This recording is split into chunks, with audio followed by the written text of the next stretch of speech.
I have walked through the barren remains of Babylon in Iraq and the ancient Roman city of Antioch, the capital of Roman Syria, which now lies buried in silt deposits. I have visited the marble ruins of Leptis Magna, once one of the most important agricultural centers in the Roman Empire, now isolated in the desolate drifts of sand southeast of Tripoli. I have climbed at dawn up the ancient temples in Tikal, while flocks of brightly colored toucans leapt through the jungle foliage below. I have stood amid the ruins of the ancient Egyptian city of Luxor along the Nile, looking at the statue of the great pharaoh Ramses II lying broken on the ground, with Percy Shelley's poem Ozymandias running through my head. My name is Ozymandias, King of Kings. Look on my works, ye mighty, and despair. Nothing beside remains. Round the decay of that colossal wreck, boundless and bare, the lone and level sands stretch far away. Civilizations rise, decay, and die. Time, as the ancient Greeks argued for individuals and for states, is cyclical. As societies become more complex, they become inevitably more precarious. They become increasingly vulnerable, burdened by vast bureaucracies, a rapacious and disconnected elite, and a blind loyalty to ideological systems and ideas that no longer correspond to reality. And as they begin to break down, there is a strange retreat by a frightened and confused population from reality, an inability to confront the fragility and impending collapse. The elites, who speak in phrases and jargon that no longer correspond to reality, flee into isolated compounds, whether at the court at Versailles, the Forbidden City, or our own enclaves of wealth and privilege. The elites within these enclaves indulge in unchecked hedonism, the accumulation of vaster wealth and extravagant consumption. They shut themselves off from the suffering of the masses who are repressed to extract wealth upwards with greater and greater ferocity. Resources are ruthlessly and thoughtlessly depleted until they are exhausted or destroyed, and the hollowed out edifices, which appeared unassailable and solid, collapse. The Roman and Sumerian empires fell this way. The Mayan elites, after cutting down their forests, polluting their streams with silt and acids, retreated like all dead empires backward into primitivism. As food and water shortages expand across the globe, as mounting poverty and misery, including rising food costs, trigger street protests in the Middle East, Africa, and Europe, our elites are doing what all elites do. They launch more wars. They build grander monuments to themselves. They plunge their nations deeper into debt, and they take it out on the backs of the workers and the poor. The collapse of the global economy, which wiped out a staggering $40 trillion in wealth, was the first jolt. Our elites are destroying and dismantling our manufacturing base. They have sold massive quantities of fraudulent mortgage-backed securities to pension funds, small investors, banks, universities, state and foreign governments, and shareholders. And when the speculative game at first imploded, they looted the public treasury, crying out that the nation had a deficit crisis. It doesn't, of course. It has a revenue crisis. And began dismantling basic social services. They made war on the last vestiges of unions, slashed jobs, froze wages, threw some 6 million people out of their homes, and stood idly by as we created a permanent underclass of unemployed and underemployed, which now sees 1 in 6 American workers without jobs.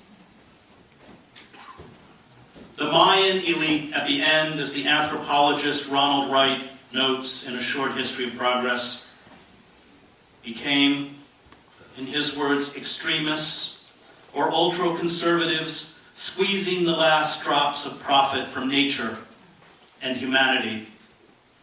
And this is how all civilizations, including our own, ossify and die. The signs of imminent death may be, from those who can break free from our electronic hallucinations, undeniable. Common sense may cry out for a radical new response, but the race towards self-immolation only accelerates because of our intellectual and moral paralysis. As Sigmund Freud grasped in Beyond the Pleasure principle and civilization and its discontents, human societies are as intoxicated and blinded by their own headlong rush towards death and destruction as they are by the search for erotic fulfillment. The turmoil in the Middle East, the implosion of national economies in Ireland and Greece, the collapse of states such as Somalia and Ivory Coast, the increasing anger of a beleaguered working class at home and abroad, the growing, desperate human migrations, and the refusal to halt our relentless destruction of the ecosystem on which human life depends, are harbingers of our own collapse. They are the consequences of the idiocy of our elite and the folly of globalization. Protests and movements that are not built around a complete reconfiguration of American society, including a rapid dismantling of empire and the corporate state, can at best forestall the inevitable. We will be saved only with the birth of a new and militant radicalism, one that defies all formal structures, including the Democratic Party.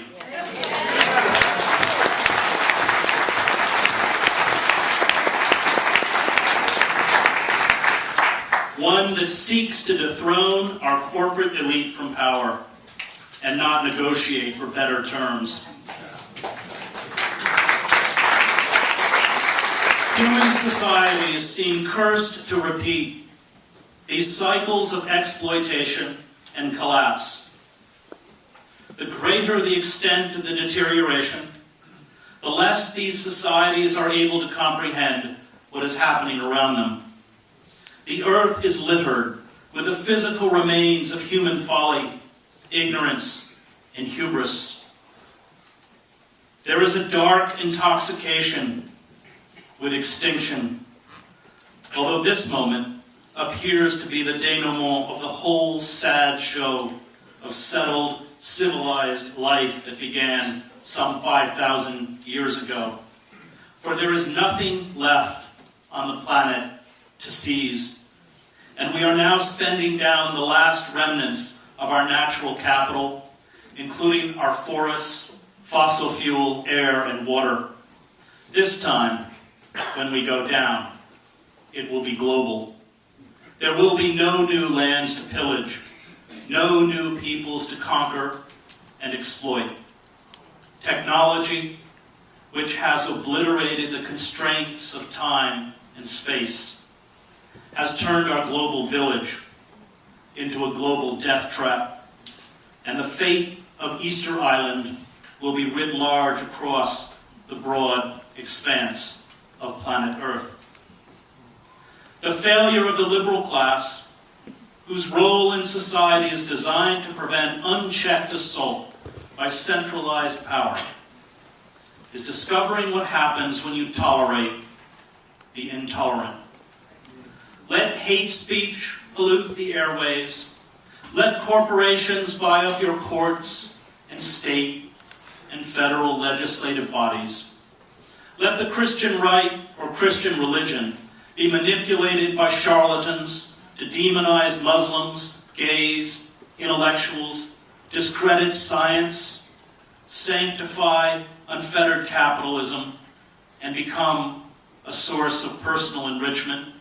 Let unions wither under corporate assault.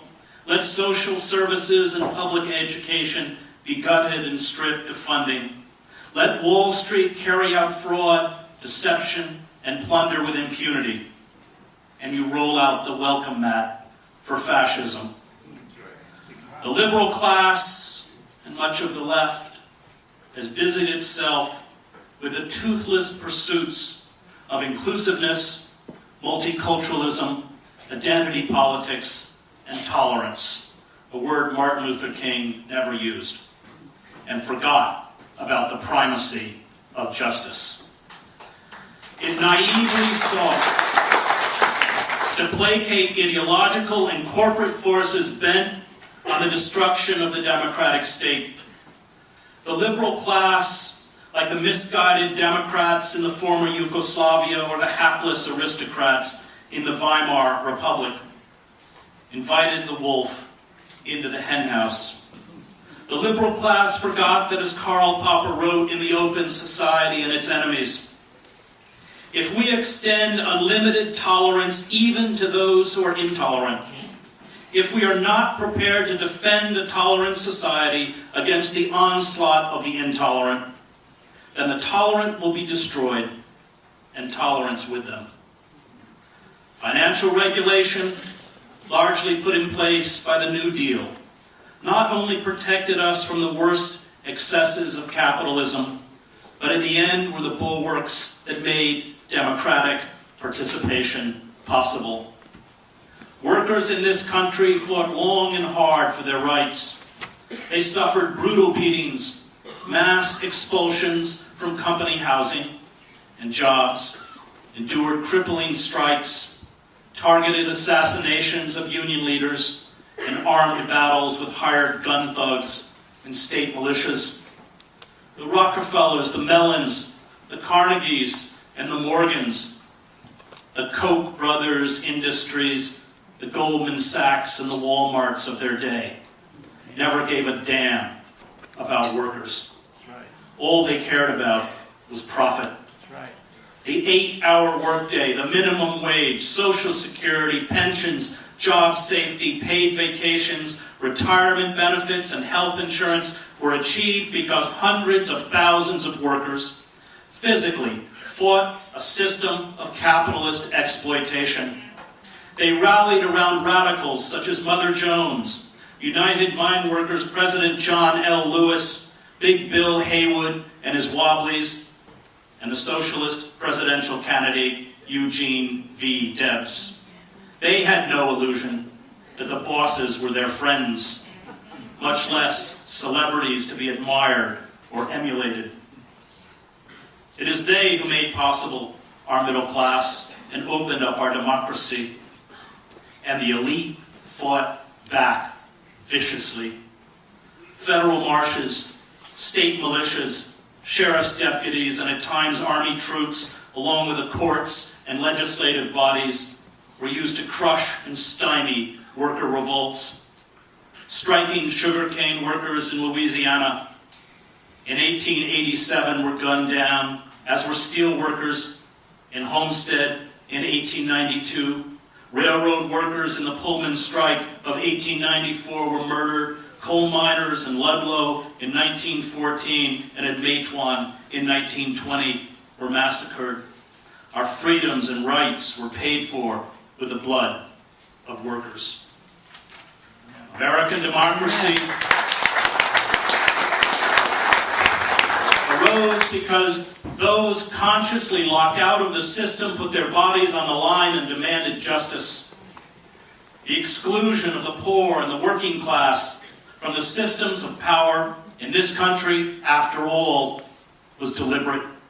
The founding fathers feared popular democracy, and they rigged the system to protect the elite from the start, something that has been largely whitewashed in public schools and by corporate media that has effectively substituted myth for history. Europe's poor, fleeing to America from squalid slums and workhouses in the 17th and 18th centuries, were viewed by the elite as commodities to exploit. Slaves, Native Americans, indentured servants, women, and men with property were not represented at the constitutional conventions. And American history, as Howard Zinn pointed out in The People's History of the United States, has been one long fight by the marginalized and the disenfranchised for dignity and freedom. And those who fought this battle understood the innate cruelty of capitalism. Amen. When you sell your product, you retain your person, said a tract published in the 1880s during the Lowell, Massachusetts mill strikes. But when you sell your labor, you sell yourself, losing the rights of free men and becoming vassals of mammoth establishments, of a moneyed aristocracy that threatens annihilation to anyone who questions their right to enslave and oppress. Those who work in the mills ought to own them, not have the status of machines ruled by private despots who are entrenching monarchic principles on democratic soil as they drive downwards freedom and rights, civilization, health, morals, and intellectuality in the new commercial feudalism. As Noam Chomsky points out, the sentiment expressed by these Lowell mill workers predated Marxism. It points to a time in American history 150 years ago when working for wages was a form of chattel slavery. The slogan of the Republican Party, the banner under which Northern workers went to fight in the Civil War was, "We're against chattel slavery and wage slavery." Free people did not rent themselves to others. Freedom means not taking orders from others. It took a long time, Chomsky points out, to drive into people's heads the idea that it is legitimate to rent yourself. And once that was accomplished, we began to internalize oppression. We chatter mindlessly about something called the American dream. And now that the oligarchic elite have regained control of all of the levers of power, and that dream is being exposed as a cruel hoax, we are being shoved back into the cage. Slick public relations campaigns, the collapse of public education, nearly a third of the country is illiterate or semi-literate, and the rise of amoral politicians such as Bill Clinton and Barack Obama.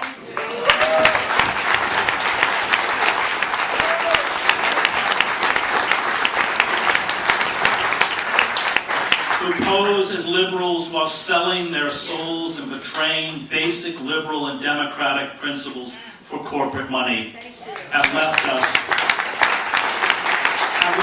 largely defenseless. The last vestiges of unionized workers in the public sectors are reduced to protesting in Wisconsin for collective bargaining, in short, the right to ask employers for fair working conditions. And this shows how far labor and the country has deteriorated.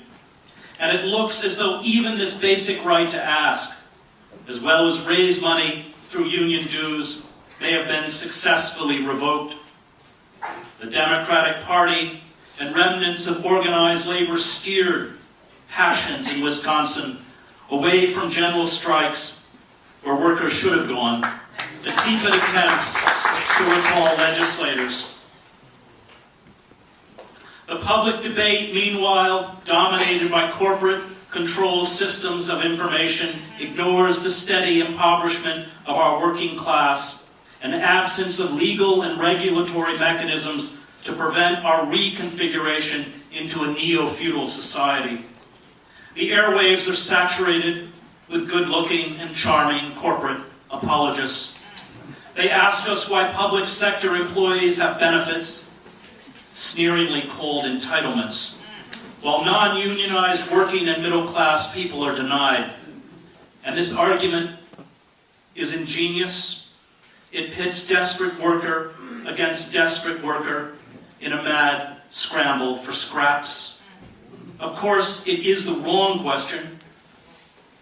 Why we should be asking, don't our working men and women and our middle class have health insurance, pension plans, job protections, and living wages?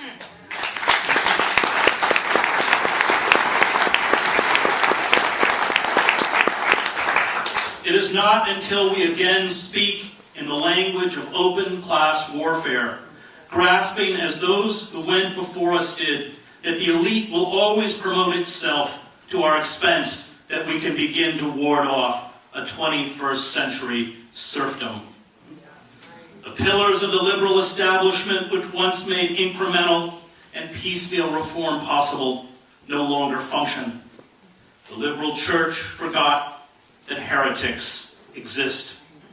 It forgot that the scum of society, look at the new Newt Gingrich, always wrap themselves in the flag and clutch the Christian cross to promote programs that mock the core teachings of Jesus Christ. And for all their years of seminary training and Bible study, these liberal clergy have stood by mutely as televangelists betrayed and exploited the gospel to promote bigotry, hatred, and greed. What was the point, I wonder, of ordination? Did they think the radical message of the gospel was something they would never have to fight for? Schools and universities on their knees for corporate dollars, and their boards dominated by hedge fund and investment managers, have deformed education into the acquisition of narrow vocational skills that serve specialized corporate interests. Our schools create classes of drone-like systems managers. They make little attempt to equip students to make moral choices, stand up for civic virtues, to seek a life of meaning, to think.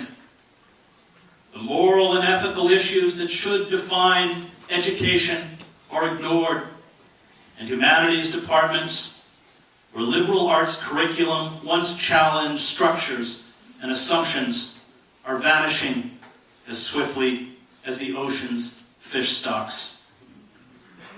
The electronic and much of the print press has become a shameless mouthpiece for the powerful, a vehicle for spectacle, and a magnet for corporate advertising.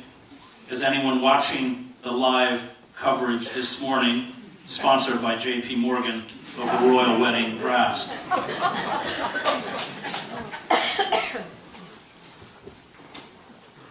It does not give a platform to the poor or to working men and women. It diverts us with celebrity meltdowns, lavish lifestyle programs, reality television, and gossip. Artists who once had something to say have retreated into elite enclaves, preoccupied themselves with abstract, self-referential garbage and the frivolous. Advertising agencies and publicists flood the airwaves with lies on behalf of corporate sponsors. And the Democratic Party, most egregiously, sold out working men and women for corporate money.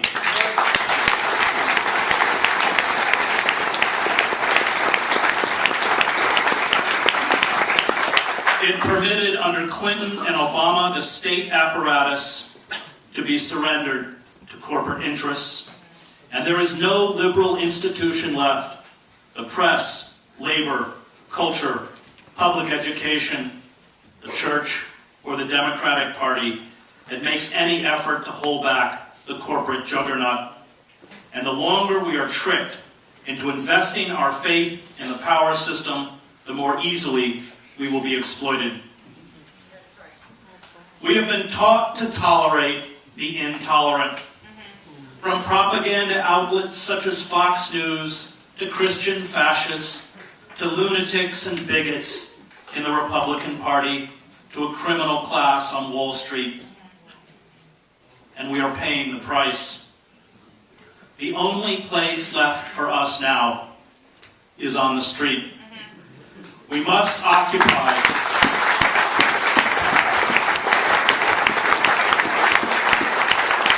We must occupy state and federal offices. We must foment general strikes. We must be willing to accept the discomfort of arrest and jail. The elite, with no check left on their greed and criminality, are gorging on money, while they are slashing basic services, including budgets for schools, firefighters, and basic assistance programs for children and the elderly. So we will pay for the fraud they committed when they wiped out $14 trillion of housing, wealth, wages, and retirement savings of ordinary Americans. We live now in Orwell's Oceania, not Huxley's The World State.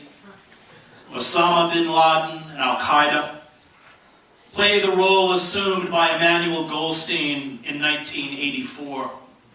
Goldstein in the novel is the public personification of terror. His evil machinations and clandestine acts of violence dominate the nightly news and national discourse. Goldstein's image appears each day on Oceania's screens as part of the nation's 2 minutes of hate daily ritual. And without surrendering all power and civil liberties to the state, Goldstein, like bin Laden and Islamic terrorists, we are told, will kill you. All excesses are justified in this titanic fight against evil. And the inculcation of fear, the pernicious ideology of permanent war, has left us clamoring for our own enslavement, like the residents of Oceania. The torture of Private Bradley Manning mirrors the torture of the dissident Winston Smith at the end of 1984. Manning, held as a maximum custody detainee, spends 23 of every 24 hours alone. He is denied exercise. He cannot have a pillow or sheets for his bed. Army doctors have been plying him with antidepressants. The cruder forms of torture perfected by the Gestapo have been replaced with the refined techniques of torture Orwell understood, developed by our government psychologists, so we can psychologically destroy human beings. We break souls as well as bodies. It is more efficient. And by breaking dissidents like Manning, who expose the war crimes we are committing in Iraq, Afghanistan, and Pakistan, it sends a message to all who contemplate defying state power. We can all end up in Orwell's dreaded Room 101. We can all be made compliant and harmless. These special administrative measures are routinely imposed on dissidents, including Syed Fahad Hashmi, who was imprisoned under these conditions for 3 years before going to trial. Thousands of detainees in our black sites around the globe experience these forms of scientific torture every day, as do those in our maximum security prisons, where the state makes war on perhaps our most politically astute underclass, African Americans. We once had Huxley's World State with its easy credit, consumerism, and mass-produced products, but that was only a temporary diversion as we were cleverly stripped of personal and political power. Now that the credit is dried up, the mass-produced goods are no longer inexpensive. and our ability to make a decent standard of living are gone. We get Orwell's naked iron fist. The noose is tightening. The era of amusement is being replaced by the era of repression. Tens of millions of Americans have their emails and phone records routinely turned over to the government. We are the most monitored and spied on citizenry in human history. Our daily routines are caught on dozens of security cameras. Our proclivities and habits are recorded on the internet. Our profiles are electronically generated. Our bodies are patted down at airports and filmed by scanners. And public service announcements, even car inspection stickers, and public transportation posters constantly urge us to report suspicious activity, for the enemy is everywhere. And those who do not comply with the security dictates of the war on terror, a war which, as Orwell noted, is endless, are silenced. The draconian security measures used to cripple protests at the G20 gatherings in Pittsburgh and Toronto were wildly disproportionate to the level of street activity. But they sent, like the torture of Manning, a clear message. And it was this: do not try this. The FBI's targeting of anti-war and Palestinian activists, which saw agents raid homes in Minneapolis and Chicago, is a harbinger of what is to come for all who dare defy the state's official newspeak. The agents are thought police, seized phones, computers, documents, and other personal belongings. Subpoenas to appear before a grand jury have been served on 26 people. The subpoenas cite federal law prohibiting, quote, providing material support or resources to designated foreign terrorist organizations. Terror, even for those who have nothing to do with terror, becomes the blunt instrument used by Big Brother to protect us from ourselves. Do you begin to see then what kind of world we are creating, Orwell wrote? It is the exact opposite of the stupid, hedonistic utopias that the old reformers imagined. A world of fear and treachery and torment. A world of trampling and being trampled upon. A world which will grow not less, but more merciless as it refines itself.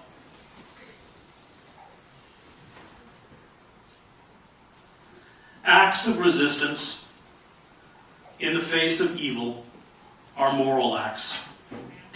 They are carried out because people of conscience can no longer tolerate abuse and despotism.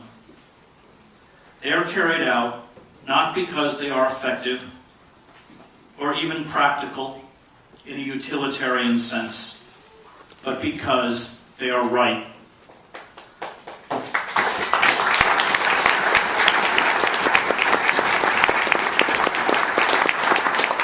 Those who begin these acts are few in number. They are dismissed by the cynics who hide their fear behind their worldliness. Resistance at its core is about affirming life in a world dominated by corporate systems of death. And it is the supreme act of faith, the highest form of spirituality. It is time for us to choose whose side we are on, who we will stand with as our civilization unravels, as hunger and suffering, already the norm for half the world's population, becomes familiar to our own underclass. It is time to accept that to live in the fullest sense of the word, to exist as free and independent human beings, means open rebellion and a consistent defiance of all centers of established power, including the Democratic Party.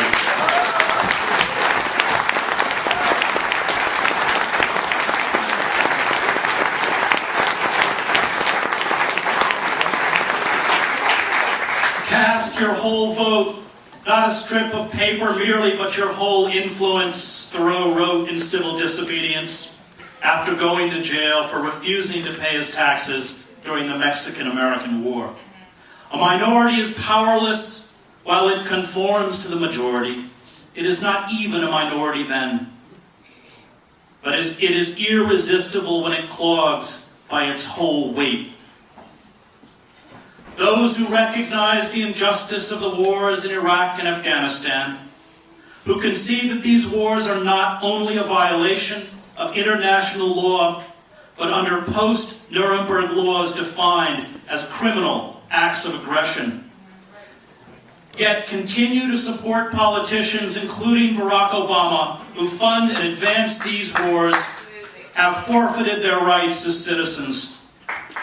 By allowing the status quo to go unchallenged from Wall Street to Baghdad, they become agents of injustice. To do nothing is to do something. And those who profess the love of democracy and justice, but who continue to cooperate with the established power structures, practice of false and hollow morality. They vent against war and the corporate state on the internet or among themselves, but do not actually resist. They take refuge in the conception of themselves as practical men and women, as realists, maybe as moderates. They stand on what they insist is the middle ground without realizing that the middle ground has shifted under us, that the old paradigm of left and right, liberal and conservative is meaningless in a world where, to quote Immanuel Kant, all of our structures of power have embraced a radical evil. This timidity, this failure to act is the worst form of moral cowardice. It cripples and destroys us. When Dante enters the city of woes in the Inferno, he hears the cries of those whose lives earned neither honor nor bad fame, those rejected by heaven and hell, those who dedicated their lives solely to the pursuit of happiness. These are all the good people, the ones who never made a fuss, who filled their lives with vain and empty pursuits, harmless, no doubt, to amuse themselves, who never took a stand for anything, never risked anything, who went along. They looked too hard at their lives. They never looked too hard at their lives. They never felt the need. They never wanted to look. As long as we remain paralyzed by fear, and fear of the other is the only thing Obama and the Democrats intend to offer us, we will continue to be disempowered and impoverished. To resist while there is still time has become a moral imperative. It must be carried out, not because it will work. I am not naive enough to promise you that, but because it is right. We cannot use the word hope if we do not actively resist, if we are not willing to make hope visible. Courage, as Aristotle wrote, is the highest of human virtues, because without it, we are unlikely to practice any other virtue. And once we find this courage, we find freedom. Camus argued that we are separated from each other. Our lives, he wrote, in the end are meaningless. We cannot finally influence fate. We will all die. Our individual being will be obliterated. And yet, Camus wrote, one of the only coherent philosophical positions is revolt. It is a constant confrontation between man and his obscurity. It is not an aspiration, for it is devoid of hope. That revolt is the certainty of a crushing fate without the resignation that ought to accompany it. A living man, Camus wrote, can be enslaved and reduced to the historic condition of an object. But if he dies in refusing to be enslaved, he reaffirms the existence of another kind of human nature, which refuses to be classified as an object. The rebel for Camus always stands with the oppressed, the unemployed, the sick, the homeless, the 1 out of 4 children in this country who depend on food stamps to eat, the Palestinians in Gaza, the families in Iraq and Afghanistan, the disappeared who are held in our global black sites, the legions of poor in our inner cities and depressed rural communities, undocumented workers, and those in our prison system. To stand with them does not permit us to collaborate with institutions, including the Democrats, who mouth the words of justice while carrying out acts of oppression. It means open and direct defiance and lonely acts of revolt. The power structure and its liberal apologists always dismiss the rebel as counterproductive. They condemn the rebel for refusing to compromise. The elites and their apologists call for calm and patience. They use the hypocritical language of tolerance, generosity, and compassion to argue that the only alternative is to accept and work with the systems of power that long ago abandoned these virtues. The rebel, however, is beholden to a moral commitment that makes it impossible to stand with the power elite. The rebel refuses to be bought off with foundation grants, invitations to the White House, television appearances, book contracts, academic appointments, or empty rhetoric. The rebel is not concerned with self-promotion or a career or public opinion. The rebel knows that, as Augustine wrote, hope has 2 beautiful daughters, anger and courage. Anger at the way things are, and courage to see that they do not remain the way they are.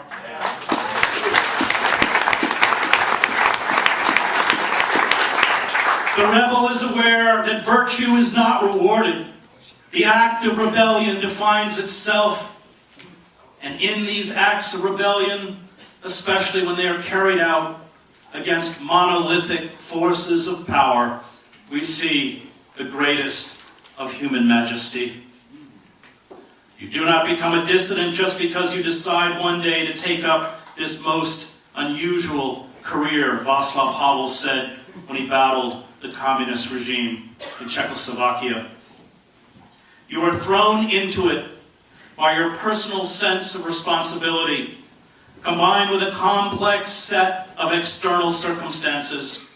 You are cast out of the existing structures and placed in a position of conflict with them. It begins as an attempt to do your work well and ends with being branded an enemy of society.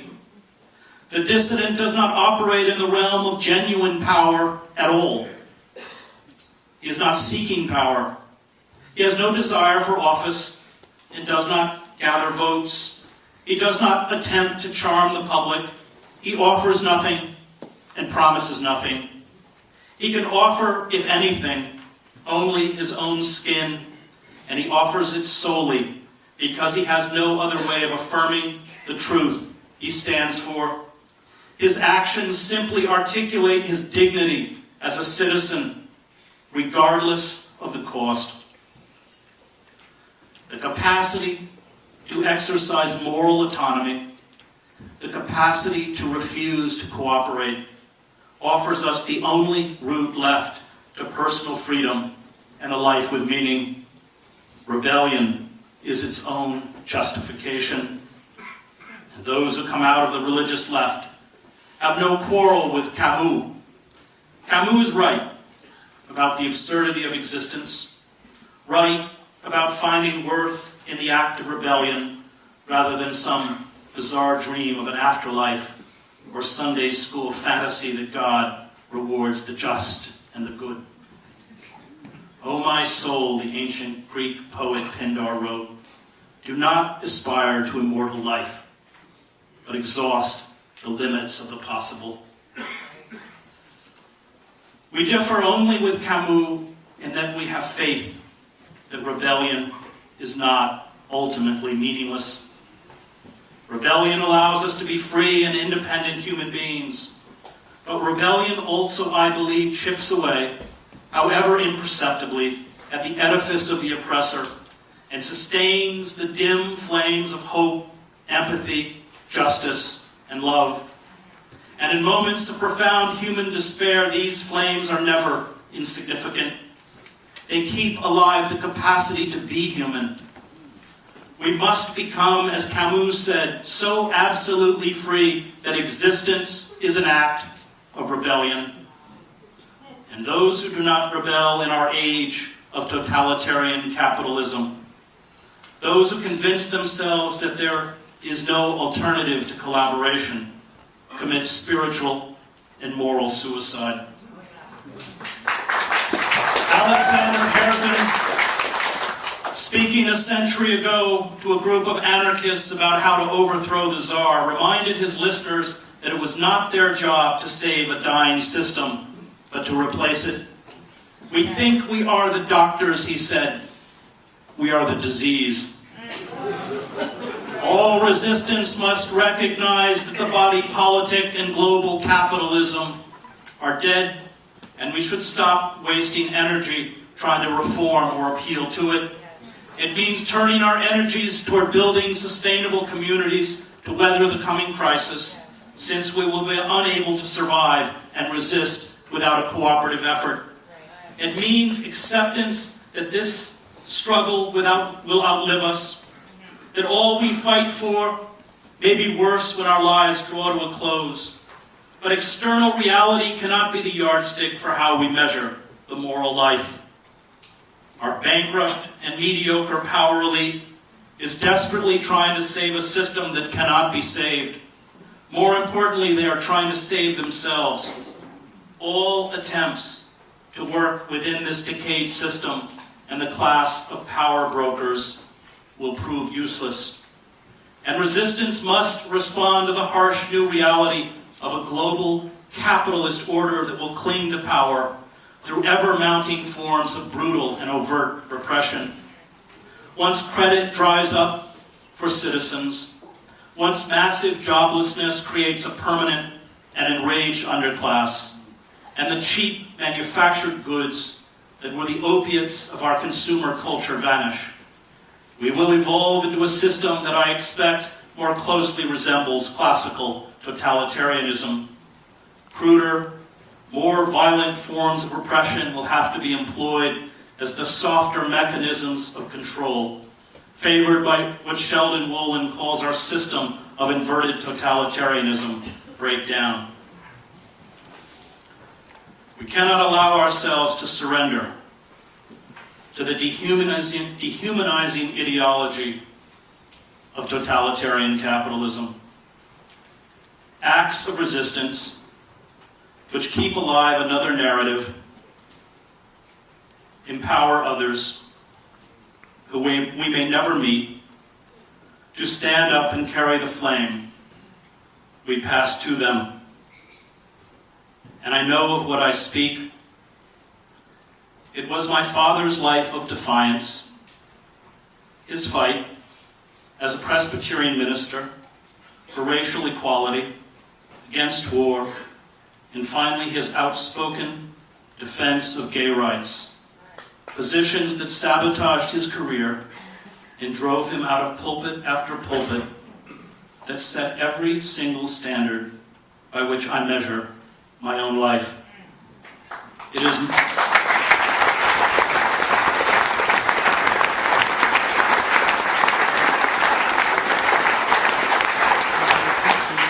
It is my voice that you hear, but these are his words. And in the Christian faith, we call this resurrection. Thank you.